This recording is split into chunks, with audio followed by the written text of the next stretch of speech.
फिरौन के पुत्र के मरने के बाद उसने इजरायलियों को जाने दिया। वो लाल समंदर के पास थे जब फिरौन ने अपना मन बदला और उनका पीछा किया।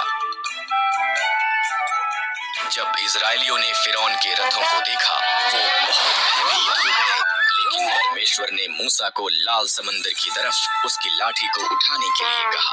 परमेश्वर ने एक जोरदार हवा भेजी और समंदर को दो भाग कर दिया।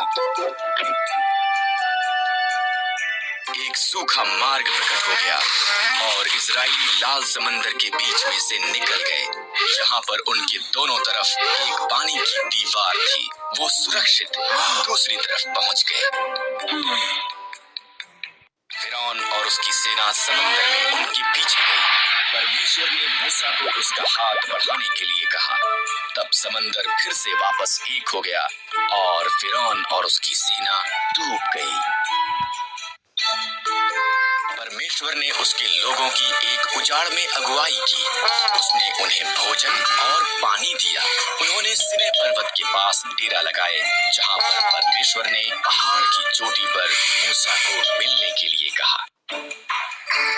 आग और धुएं से घिरा हुआ मूसा ऊपर चढ़ गया और परमेश्वर उससे मिलने के लिए नीचे आया।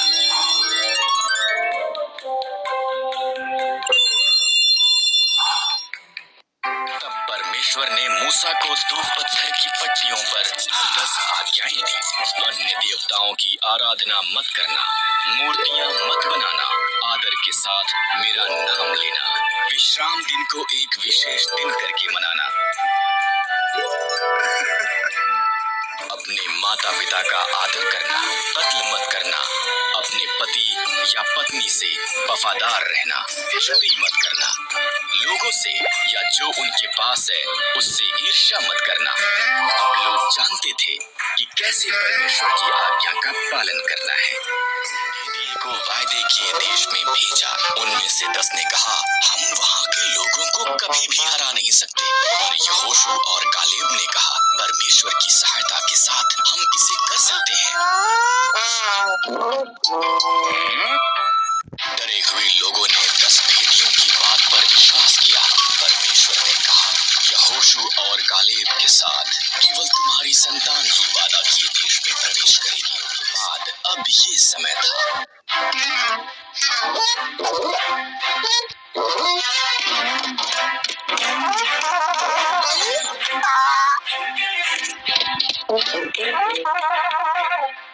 यहोशू ने 2 भेदियों को यरीहो में भेजा।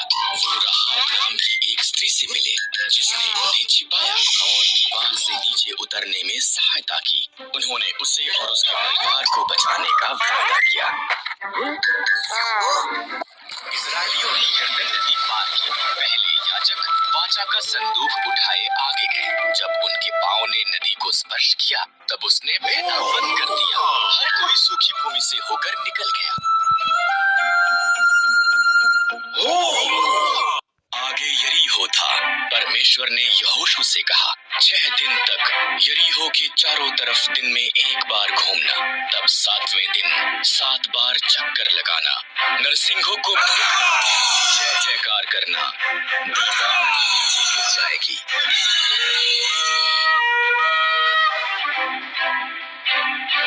यहोशू ने परमेश्वर पर भरोसा किया। जैसा प्रभु ने कहा उसने वैसा ही किया। दीवारें गिर गई। उन्होंने शहर को कब्जे में ले लिया। राहाब बच गई। परमेश्वर के लोगों ने वादा की हुई भूमि को कब्जे में लेना आरंभ किया।